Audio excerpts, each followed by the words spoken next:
everyone, and welcome back to Carvenus 14. Now, today, as you could probably tell by the title, we are going to be breaking down everything from patch 1.5 to 2.0. Now, of course, these are all my own speculations, right?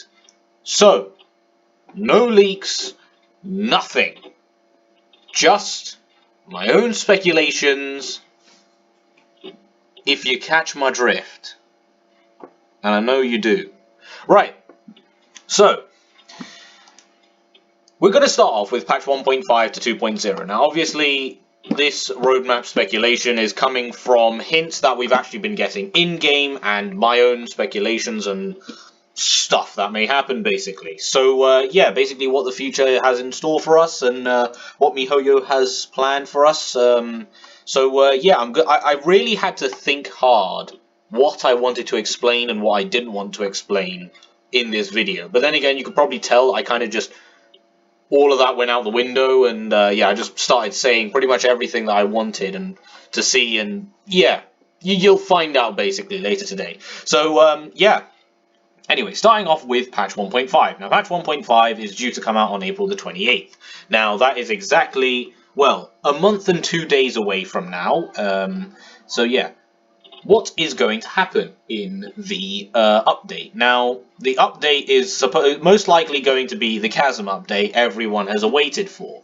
Now, we don't know because Mihoyo hasn't told us that the Chasm is going to be coming out, but as to why it's going to be the Chasm, it's so that Mihoyo have actually planned it so that patch 1.5 is a patch that basically brings everyone back. So basically it brings the old players base back, and something big basically needs to happen, like a new region or something. So yeah, and then there's also the fact that the Chasm has actually been on the map for a while. Now, as for the design of what the chasm's going to look like, if you guys don't know what chasms are, they're usually steep drops down a very big cliff, basically. So they usually channel into like one massive hole in the center, and they lead into like a huge cave system, something like that. So basically expect a very, very deep hole in the chasm.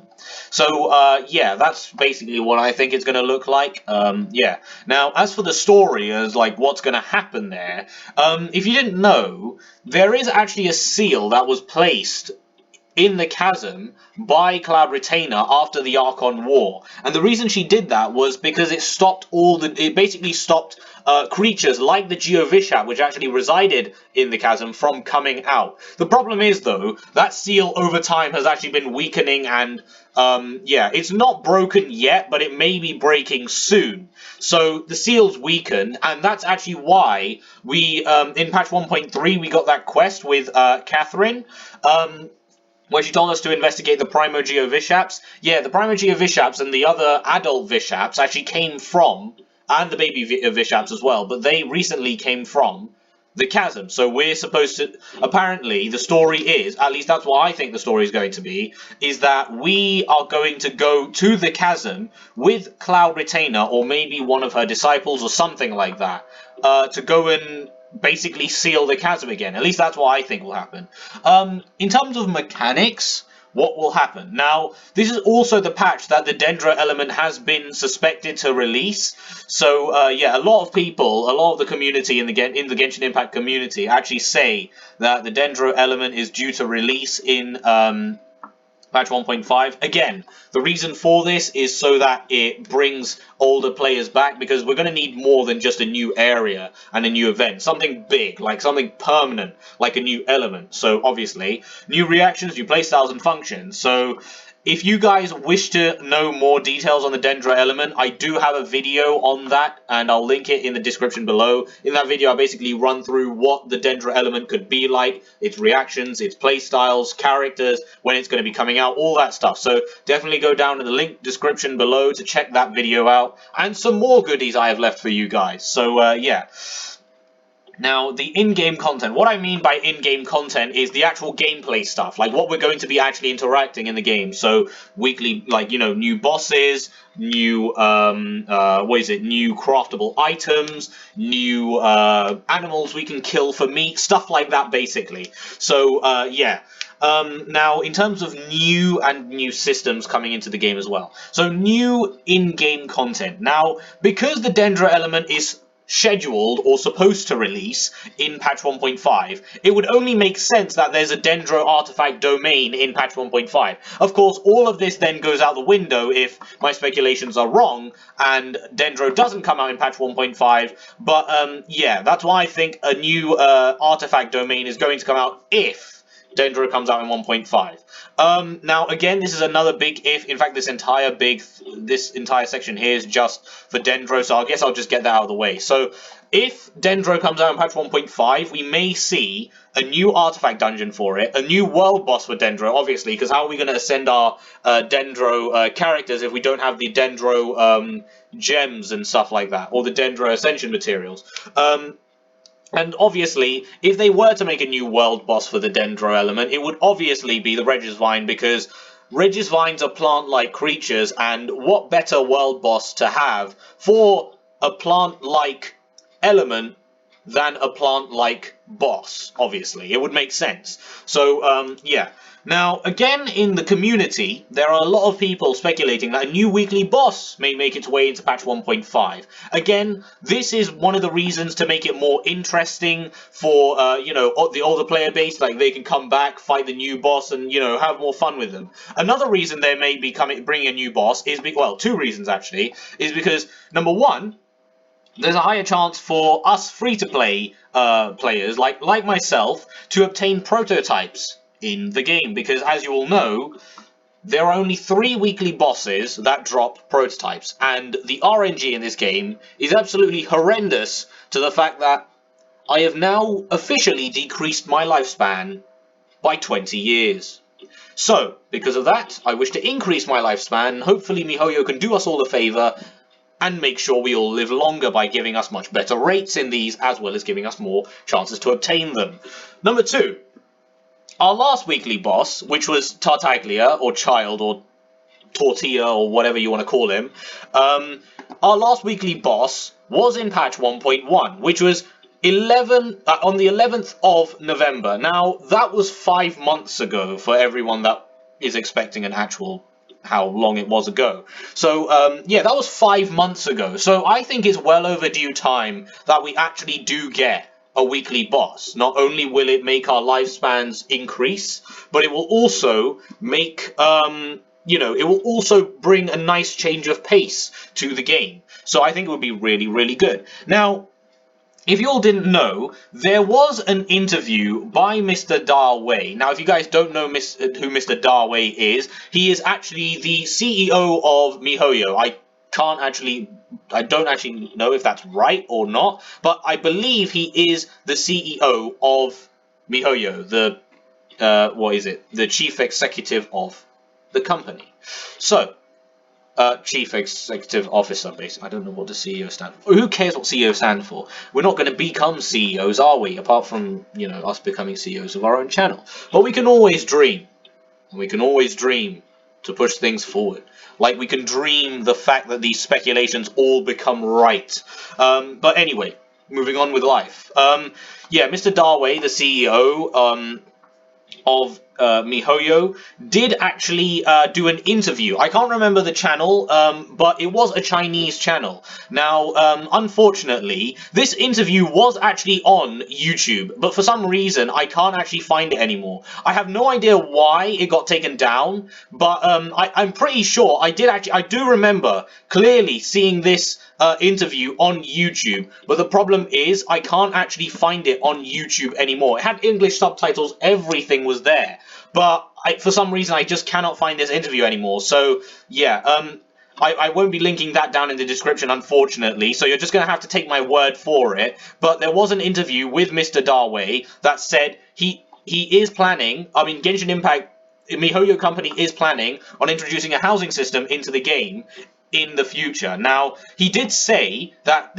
this interview, by the way, was taken before the release of the game, or a month after the release of the game. I can't quite remember.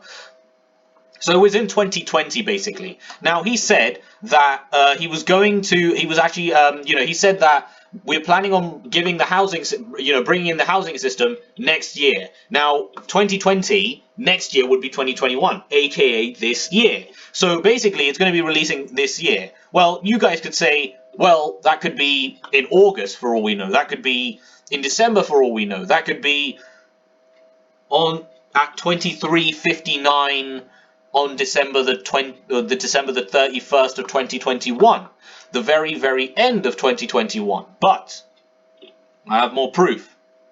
Not proof, but just a lot of people agreeing on the same opinion, but take it what you will. Now, a lot of people in the Genshin Impact community say that it is highly likely that the housing system comes before patch 2.0, if not 2.0 the latest. Now, patch 1.5 is pretty much the perfect patch to actually introduce this system. Because number one, well, the only one, is that it's supposed to be a patch full of new exciting things, available for older players that actually rage quitted at the game. In fact, I was very, very close to doing so, but I pushed on, because I like the story of it. So, yeah, they all quit from the game, and obviously Mihoyo want to bring them back to probably rob us of our bank accounts and privileges again. But, it is what it is. Yeah, what they want to do is they want to make older people come back. So, in order to do that, they need to release something ridiculous. So a permanent system, like the housing system, would be very, very useful and very, very good in retaining people into the game, right? So, this housing system, or the Sims system, as I like to call it, is a very, very good idea. And, yeah, of course, there's other videos out there that actually go in depth in the housing system, but like I said, this is just a speculation video, and with the whole Genshin Impact drama right now, I'd rather not take the risk. So, yeah, maybe when everything dies down, I'll get back into more detail on stuff like that, but, yeah, anyway. Moving on. Now, newer characters. Well, most likely. The reason that it's most likely is because, again, retrieving the older player base. The characters need to be cool and or cute in their own way. Basically, we need to either have very handsome-looking men or very beautiful-looking ladies. And, of course, if I was a man or a woman and I saw a husbando or a waifu in Genshin Impact, of course, I would say, let's play the game straight away. Because they look good. And I want people that look good in my team. Obviously, there are other people that don't like looks and like personality, which means they need to be pretty much immaculate in every single way possible. And of course, this will mean that new characters come in to Genshin Impact. So, what kind of characters are we talking about? Maybe 4 stars, maybe 5 stars, who knows? But if they really want to bring old players back, they need to do something big with the characters here. Now, events. Well, any events going on in patch 1.5, I cannot think of, because there's just not a lot of information in the community right now. But if I was to hazard a guess, maybe something to do with rocks. So something like rock climbing, or abseiling, or even boulder riding or surfing. Basically just surfing, but using boulders to ride down a hill, like down the chasm. I don't know, something like that. It's just a made-up sport. I don't know if it's real or not. Knowing the 7.2 billion people living out there in the world, I highly doubt it's not a sport. But on to the pressing issue. If you guys don't know what abseiling is literally just rock climbing, but the inverse. So instead of going up the rocks, you're coming down the rocks. So yeah, I've actually done abseiling. It's really, really fun. So, yeah, anyway, that's basically a rundown on patch 1.5. It's the Chasm update, Dendro may be coming, loads of new in-game content probably to come again, and then new characters again, most likely. Now, in terms of patch 1.6, there are 2 options for the way patch 1.6 can go, and I will go through option 2 later down in the video. So, patch 1.6, option 1. Now, patch 1.6, option 1 is, if it's 6 weeks, like they usually are, which is probably what it is going to be, unless there's a sudden change, is going to be June the 2nd, 2021, which is a Wednesday. At this point, we all pretty much know new updates come out on Wednesday. Now, what is option 1? Well, a lot of people in the community speculate that it's the Ludi Harpastium update. Now, if you guys don't know, the Windbloom Festival and the Ludi Harpastium Festival are actually 2 different festivals. So the Windbloom Festival is a much more mature event. Ludi Harpastium is a lot more, you know, a lot more not childish, but like, you know, it's aimed at the younger people, basically. So due to that, it's going to be a bit similar to the Windbloom Festival, but it's going to be more colourful, more cheerful, a lot more red, a lot more blue, a lot more yellow, a lot more green, a lot more purple, indigo, black, white, gold, silver, platinum, jade, teal, you know, basically all those colours, really. Again, I don't understand why people think that it's the Ludi Harpastium coming in 1.6, but it is a popular opinion among the community. Now, there is, of course, another reason. If you didn't know, if you guys did the Lantern Rite Festival, if you did the Lantern Rite event, we go back to Mondstadt and talk to Kaya. Now, Kaya says something about, you know, you're going to enjoy the Ludi Harpastium Festival in Mondstadt if you guys love the Lantern Rite Festival. So that could be hinting that it's coming sooner than we actually think.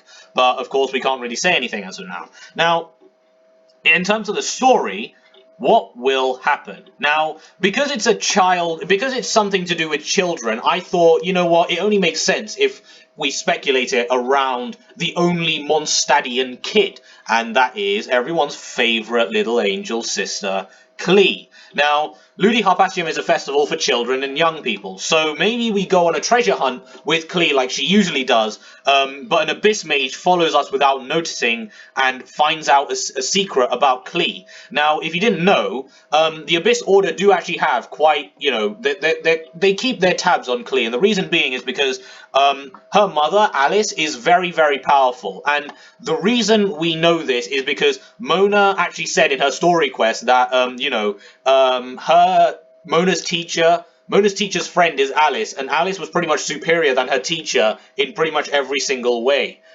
So, yeah.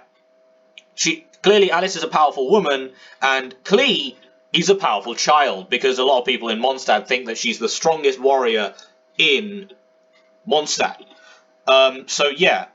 In-game content. Like I said, there may not be anything new coming into the game at this point because 1.6 may just be another, well, option 1 at least, may just be another filler patch, or, well, I'm just too smooth-brained to actually think of anything that may come in the game. So, yeah, either I'm too smooth-brained or the community's too smooth-brained. Whoever has the smoothest brain, don't worry, we're all human beings. We all love each other. Don't worry about it. Now, moving on. Any new characters? Well, I think there won't be any new characters, but obviously, because if my speculation from patch 1.5 comes to work, then there probably won't be any new characters in 1.6, because obviously it'll be too much work to do. So, well, either that or Mihoyo just be like, nah, we're not doing new characters right now, let's just focus on the future content to come, and then we'll, you know, excite everyone like that. So, now, obviously, because Ludi Harpastium is a festival for children, obviously the only child that's from Mondstadt in the entire game is Klee, the Klee rerun banner. Now, Klee is the only Mondstadtian child in Genshin Impact. Well, there's also Diona as well, but Diona's a 4-star, so technically I don't think she'll have her own banner. She may come back in the Klee rerun banner if that does happen, but then again, Diona was recently in the Hu Tao banner? No, the Kerching banner, I believe. Yeah, the Kerching banner, yeah. So, yeah, of course, they could release a new child, or a young person, from Mondstadt as well in Ludi Harpastium. Like, let's say, alright everyone, we're going to be releasing a character called Jeremiah from Mondstadt, and he's a kid, who's also friends with Timmy. And he has a Electro vision or something like that. Oh, okay, no. Cryo vision. No.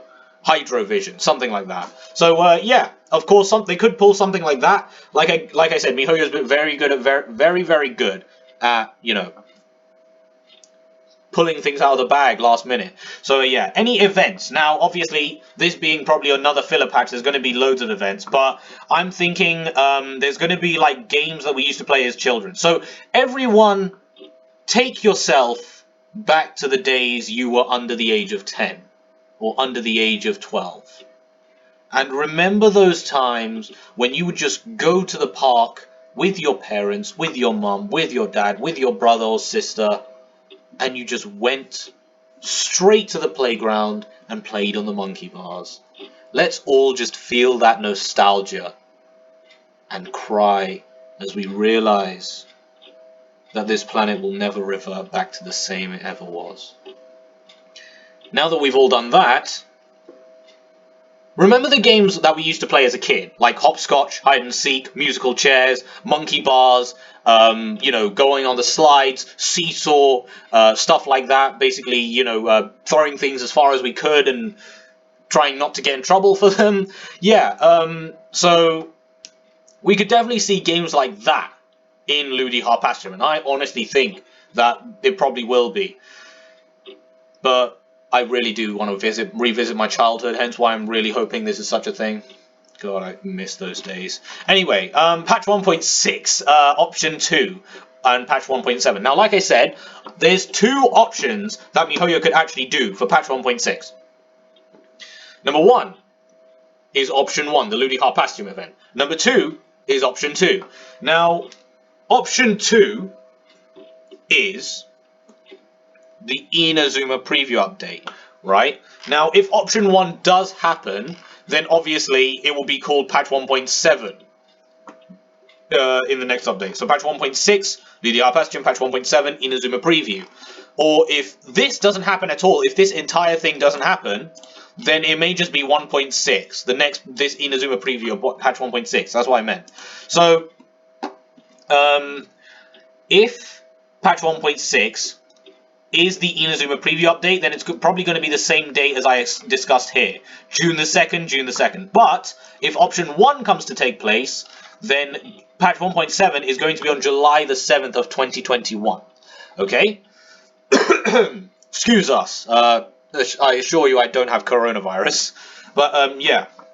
Now, what is the patch after this? A lot of people in the community say that it's going to be the Inazuma preview update. Now, this is highly likely, but only if patch 1.6 option 1 has been chosen. If not, then obviously patch 1.6 would just be the Inazuma preview update anyway. If the only difference is we'll get this update much faster than that one. So, yeah. Now, the as to why we're going to be getting this Inazuma preview update is because pretty much we've done all that we can in Mondstadt and Liyue. Liyue, we've done the Lantern Rite Festival, which was for New Year's, and there's no Chinese festival that's actually coming soon. Mondstadt, apart from the Ludi Harpastium, which we may see later down the line, we've honestly just finished everything in Mondstadt. People have 100% exploration everything. They've completed Spiral Abyss. They've pretty much bought every single shop item from every single NPC in the game until it resets again. But you know what I mean. So we pretty much have nothing left to do.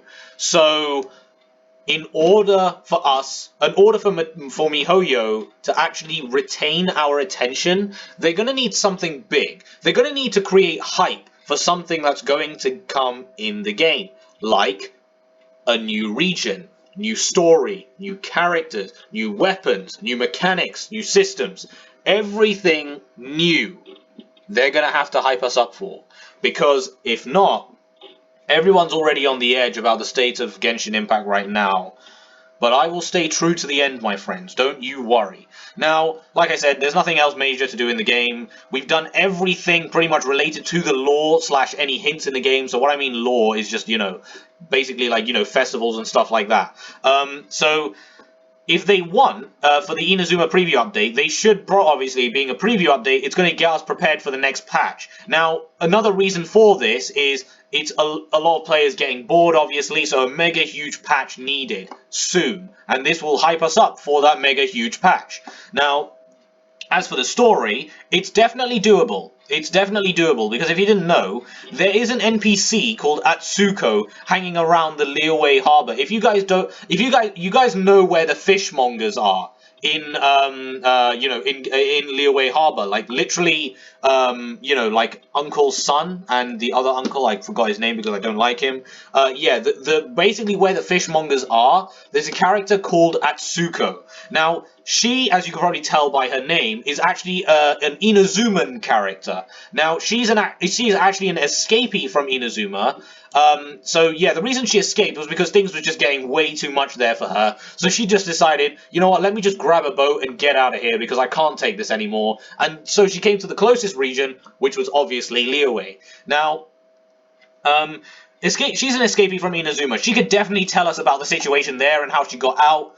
So, maybe she found a secret hole that she came out of, and maybe we can go crawling up that hole, or, any other additional information, like, who's in power, what people's personalities are like, and stuff like that, basically.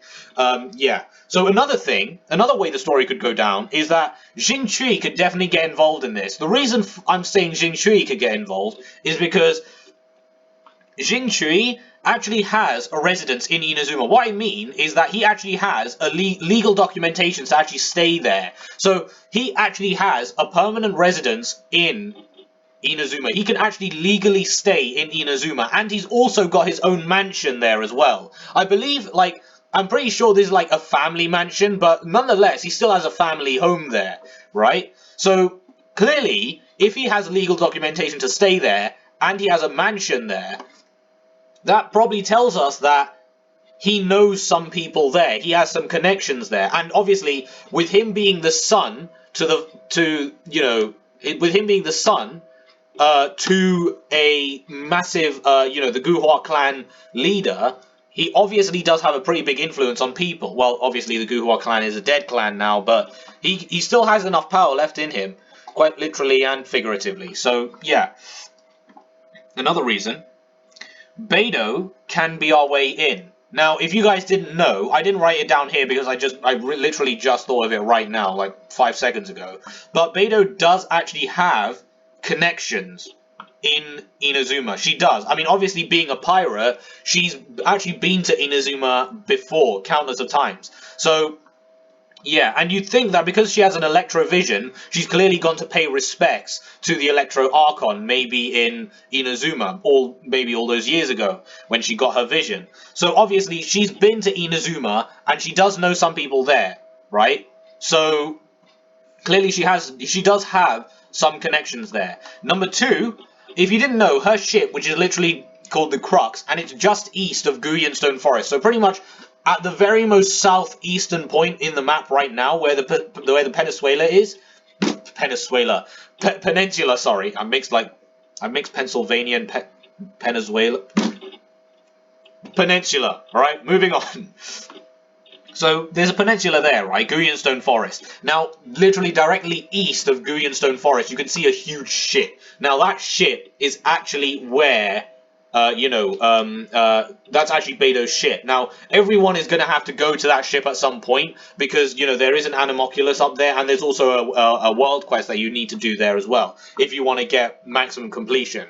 But nonetheless, if you don't, then, you don't. You just play the game how you play, I guess. So, yeah.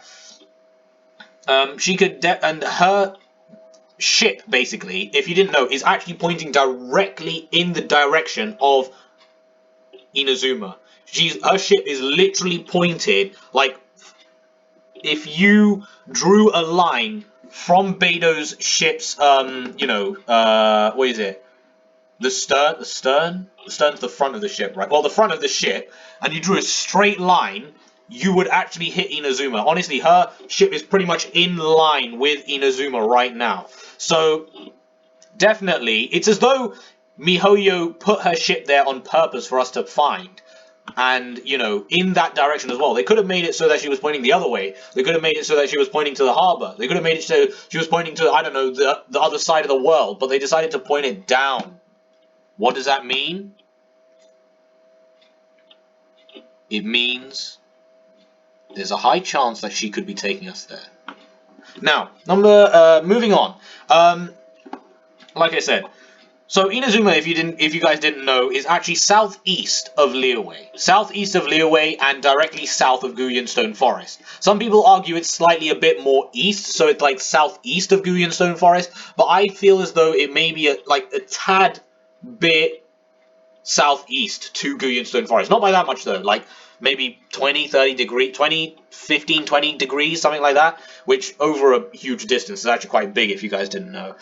So yeah, now another reason, there is a possibility of meeting Ayaka in Liyue. Now, some people do actually speculate that we'll see Ayaka before Inazuma itself, but again, this is like another 50-50 split opinion, so we may see Ayaka in Liyue. Now, as for why we would see Ayaka in Liyue, obviously with the whole Vision Hunt decree and everything, and you know, Liyue and Inazuma actually are on good terms. If you guys didn't know, Ayaka could definitely be coming to Liyue to meet the Liyue Qixing, and you know, speak to Ningguang about something. So obviously, as the Traveler, we did help the Liyue Qixing during the crisis in patch 1.1. So, because of that, Ningguang would think that, you know, obviously it's only right for us to be there because we obviously have massive connections and ties with the Liyue Qixing right now. We've pretty much befriended the Secretary, the Yuheng, and the Tianxuan herself. So clearly we are quite interwoven with the Liyue Qixing right now. So because of that, Ningguang may ask us to, you know, come to this meeting and basically meet Ayaka, and yeah, she is, like I said, Ayaka is part of the Inazuma Bakufu, so that's, if you guys didn't know, is the military or the government of Inazuma. If you guys want more information on Ayaka, like her background and stuff, check my Ayaka video, and it will be in the description below, along with some other goodies, like I've already said before, but I'm just going to keep reminding you guys because I've got a lot in store for you. Yeah, so that's that. Now, again, mechanics. Possible Electro rework. Now, the Electro rework that I did speculate on may be coming out. It may be coming out. Now, obviously, there's a 50% chance it's coming out. There's a 50% chance it's not. If it does come out, there's a chance that it comes out earlier than it's supposed to, like in patch 1.7, before Inazuma's actual release. Latest, if it does come out, patch 2.0. So, yeah. I think Electro definitely is going to get a rework, though, because the Electro Archon, and if they want to make a lot of money, they kind of need to make their Archons stand out, because the Archons are literally, in terms of lore, the most powerful characters in the game. So, yeah. Now, again, the Electro rework could definitely get us hyped for Inazuma, again. So, if Electro gets reworked, then everyone's like, oh, why would they rework Electro all of a sudden? Wait a minute. I know. It's because Inazuma's coming out soon. That's why, and that will get people excited. So, yeah, if you guys want to know more information about the reworking of Electro, then definitely check out my Electro rework video in the description below. That was also the very first speculation video I did make, so do bear with me. It was my very first speculation video I made, so obviously we've made some progress. I don't know if I've made some progress. I'm not a narcissist, but, you know... Well, not to say I'm not a narcissist, but I don't like self-assessing myself, or I'm not very good at self-assessing myself. So yeah, new characters. Now, obviously we could get Ayaka, that is a possibility, but this is only if we do see Ayaka in Liyue. But then again, it was like that for Rosario. We saw Rosario in 1.2, she's not playable until, well, her banner comes out later in patch 1.4. So we could see Ayaka in patch 1.6/1.7, or, yeah, but that doesn't necessarily mean that we are going to get Ayaka then. So, again, it's a 50-50 split here. So, yeah. Maybe we might get another rerun, like maybe a Ganyu rerun. Because Ganyu is actually part of the Liyue Qixing, and she, well... pretty much from 1.2, when she came out back in, what, the beginning of January, to, well, June, that would have been enough time to pass so that, you know, you could get, you can rerun a character again. So it's possible. Events, I mean, there is a heavy focus on the story here if this does come to pass. So I really couldn't think of any events during this, unless we, like, I don't know, had a hangout series with Ayaka or something like that, which, honestly, I wouldn't mind. But...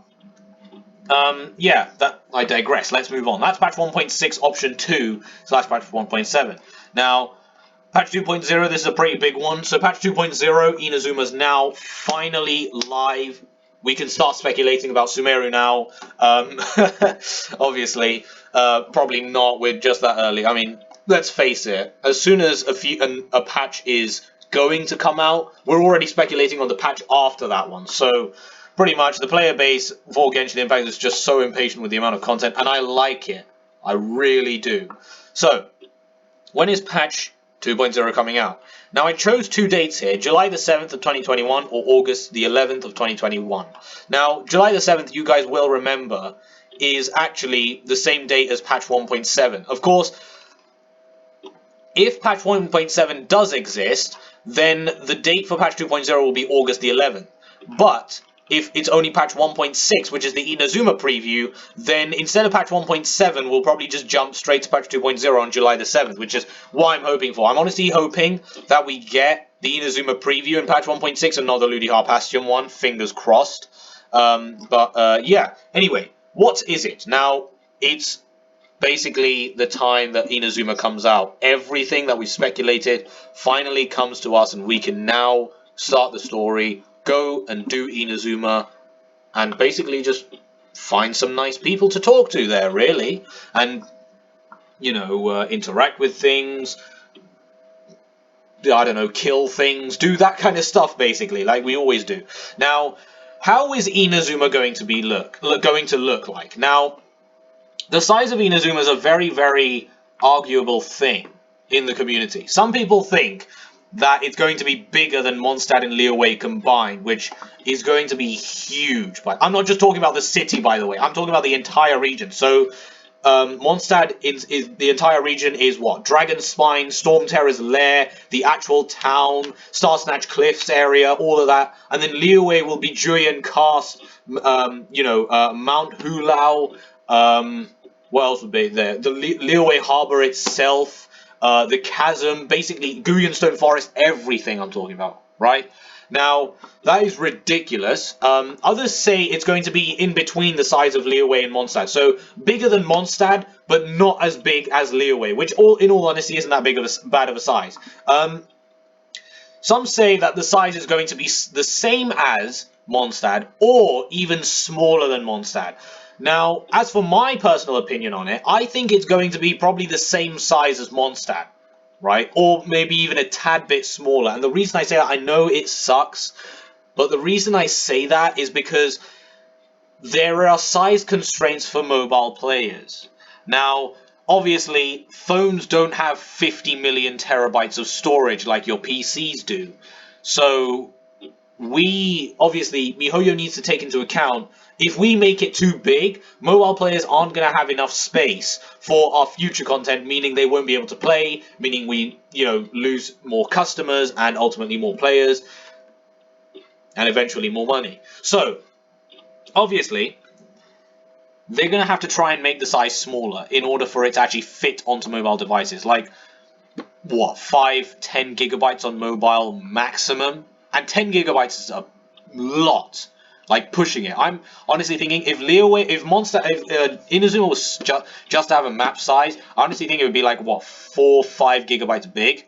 And that's just the map itself. You also need to take into account the actual NPCs there, the story the story cutscenes, the CGI cutscenes, the different, bosses that are going to be there, the different textures that are going to be there, texture files, lighting files, right? VFXs, CGI, what is it? What else is there? The, the actual data for the frame rates as well. All of that has to be taken into account. So we can't make, Inazuma like, I don't know, the size of Jupiter or something, because it's just not going to work on mobile. So they have to tone it down a little bit. That's why I think it's going to be either the same size or smaller than Mondstadt.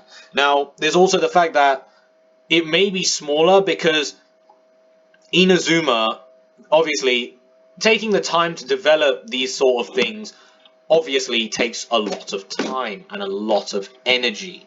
So, asking humans to develop something completely huge is obviously an unbearable task. People do it anyway because they know that when they do, they'll create smiles on people's faces. And at the end of the day, Mihoyo don't want to, be annoying to, well, maybe they do, but you know what I mean. You know where I'm going with this. So it takes a lot of time to work on especially new areas, just because there's so many files you have to take into account. Like I said, texture files, lighting files, what else is there? Shadow files as well. Then there's also what else is there? There's also movement files as well for like grass movement or tree movement, stuff like that. All of those have to be coded, and it's just a lot of work. That's why I don't think Inazuma's going to be huge, but it's still going to be a decent size for us to explore at least. So yeah, definitely bigger than Mondstadt and the Chasm. I mean, Dragon Spine and the Chasm. I will give you my guarantee on that. Alright? Because if not, I don't know what Mihoyo are doing with their lives. Now, why? Well, the story obviously has taken us there. Zhongli did say, you guys should go to Inazuma. Inazuma, the Archon of the Electro, lives there. And, she's the next person you guys should see after me, because, she's going to give you the power of Electro, and she'll help you on your quest and stuff like that. After all, I am the Geo Archon, but I can only help you so much. So carry on moving, chaps. And yeah, he just sent us on our way to Inazuma. So did you like my Zhongli impression, guys, or did I actually butcher it? I don't know. But yeah. So obviously, the story's taking us there, right? Now, if you guys didn't know, Dying Slave's second chapter story quest is actually going to be coming in patch 1.4, literally after the Windbloom Festival. So I will be making a video / playthrough of Dying Slave's second character story quest. So make sure you guys subscribe and definitely wait for me to put that video out, because we'll definitely unlock a lot of new things together. Now, as for how we're going to get into Inazuma, before we do that though, I do need to mention that Dying Slave's story quests are also Archon quests in their own right. They technically do provide insights to the main story, hence why they are actually Archon quests as well, classed as Archon quests. So, now in terms of the story, obviously, first of all, we need to get to Inazuma by either Beidou or by other means, like, I don't know, we teleport there using teleportation seeds or something like that. Now, obviously, the entire player base is saying Beidou. Now, after that, obviously, we make some friends, we make some acquaintances, actually figure out what on earth is actually going on in Inazuma right now. And then, once we actually get the whole situation to grips, confront Raiden Shogun as to why she's doing this whole Vision Hunt decree and what she plans on doing with them. Now, apparently, Raiden Shogun plans on feeding all of the visions to a statue of a 1,000-armed, 100-eyed god. I believe I got that the wrong way around, but a god with a lot of arms and a lot of eyes, basically. Or heads, I can't remember. So as for why, we don't know. Obviously, this may not be her doing entirely. She may have been persuaded by someone, aka the Tsaritsa. Now, the Tsaritsa, as you all know, is on a Gnosis hunt decree. So, she's on a hunt to basically look out for all the Archon's Gnosises.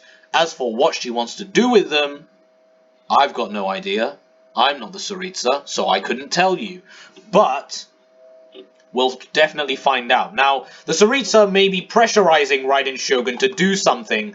Otherwise, if she doesn't comply, maybe she loses her land. Maybe she loses her eternity. Because if you guys remember, Raiden Shogun is the god of eternity. Now, if you guys want to know more about Raiden Shogun, definitely check my Raiden Shogun video out in the description below. You guys will love it. I know you guys will, because Raiden Shogun is the next waifu that I'm saving for.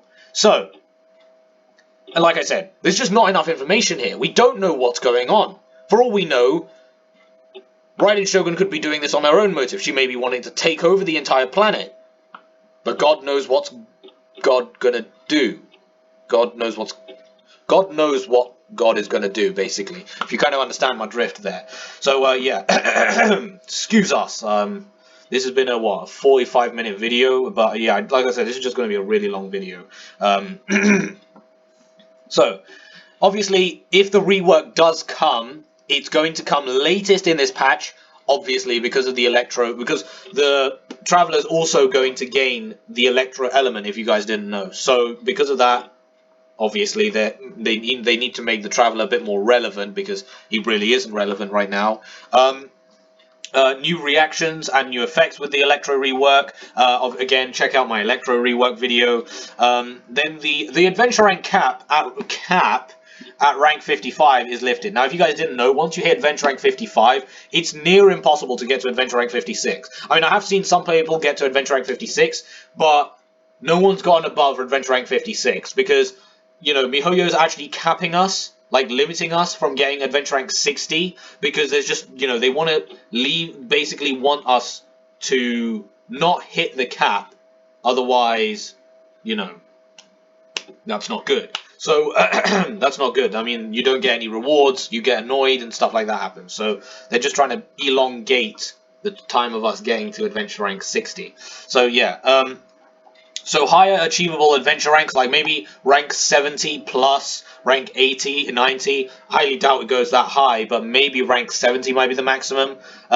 New interactable objects and animals, like I said, new craftable items. Like, I was thinking, it would be really cool if we had a cooldown elemental skill / burst, right? Or both. So what this means is, maybe, what if there's an item, right, that actually cools down, like, you know, decreases the amount of cooldown. So say, you know, if you have a 10-second cooldown, if you have the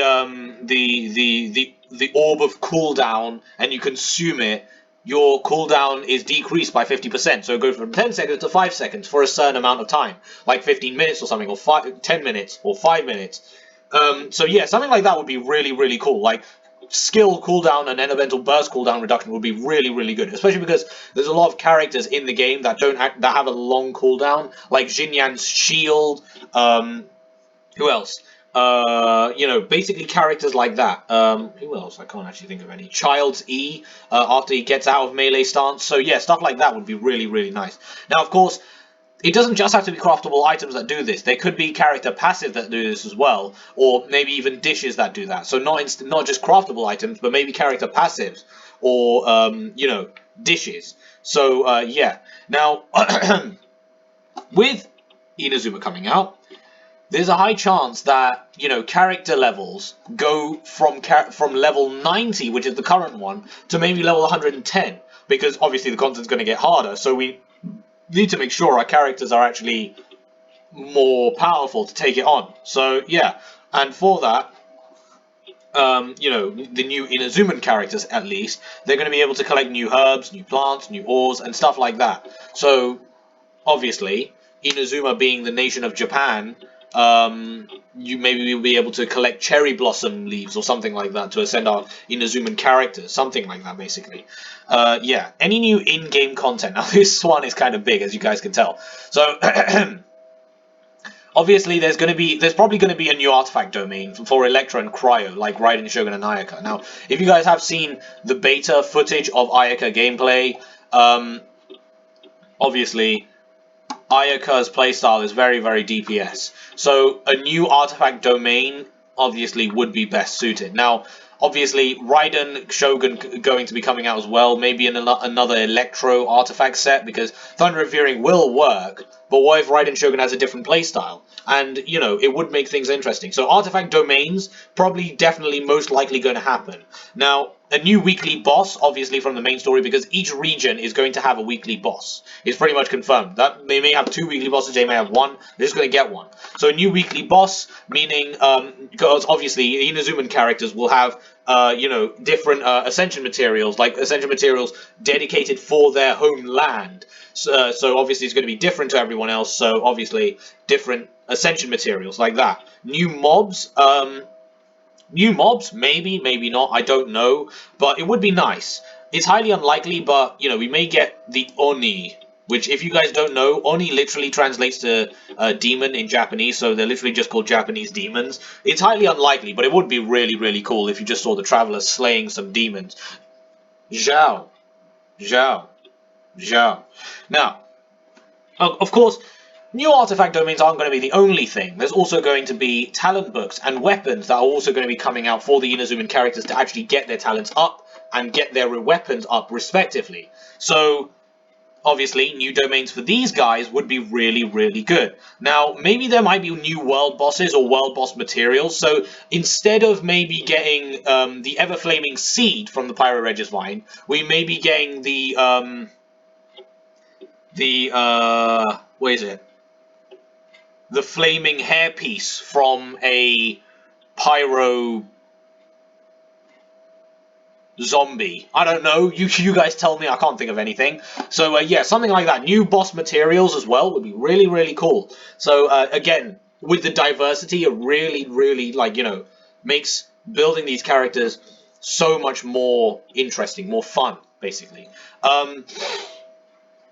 Yeah, that's all the in-game stuff I can actually think of, at least the basics anyway. Now, characters, Ayaka is most likely to release in this patch if she doesn't come out in the earlier patch, like for, you know, patch 1.7 or patch 1.6 option 2, whatever you like to call it. Raiden Shogun, again, probably not, because like I said, we need to actually figure out who she is. Like with Venti and with Zhongli, we were introduced to them quite early on, but we didn't really know who they were until the end of their patch. Now, obviously, because it's going to be the same thing for Raiden Shogun, she may not be coming into patch 2.1. She may be coming in patch 2.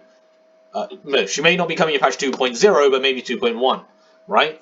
So that's why Raiden Shogun may be coming out later. Of course, we already know what to look for an Archon. If you guys didn't know, the way you can tell someone's an Archon is they have black hair, naturally, but then their highlights are actually the same color as their respective elements. So Venti has light green highlights for the Animo's light green color scheme. Zhongli has a golden brown highlights because Geo is a golden brown color. So Raiden Shogun would probably have a purple, pinkish, reddish highlights because of, you know, the Electro Element being purple.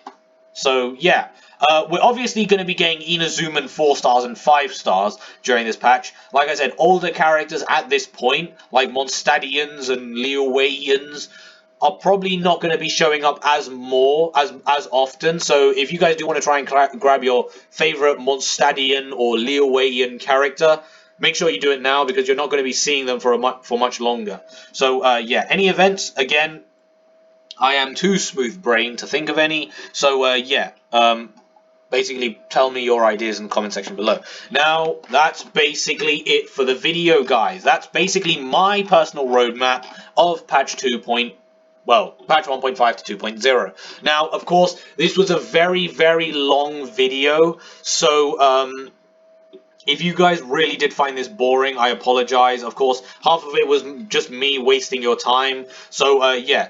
I do apologize for making the video this long, especially because I didn't really need to. But, as you could probably tell, I'm really passionate about the future of this game. And I just don't want this game to trap itself in a chasm. You probably didn't hear that, but yeah.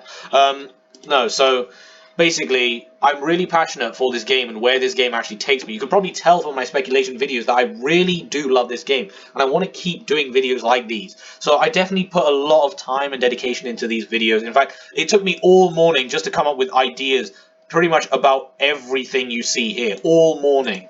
So you can clearly tell how passionate I am about this game, and I just don't want it to do badly. That's why I'm trying to, as well as making you guys aware of my own speculations. Maybe if Mihoyo is watching this, they could definitely take some ideas from here and put them into the game, obviously. So, yeah. Anyway, guys, I do apologize for the ridiculously long speculation video. Yeah, I have been CarVenus14, and still am, and I hope you guys enjoy the rest of your day. I will see you all very, very soon. It may not be a speculation video, but it's a video nonetheless. I will see you all in the next video. Have a very, very wonderful day. Take care of yourselves. Stay away from COVID. And keep on playing Genshin Impact. Although it may be rage-inducing because, trust me, this game is absolutely going to kill it in the future. You guys are going to miss out if you quit now. So yeah. I'll leave you all to the rest of your day. I've just dragged this on a bit too much. So, yeah, goodbye. I'll wait for the... There we go.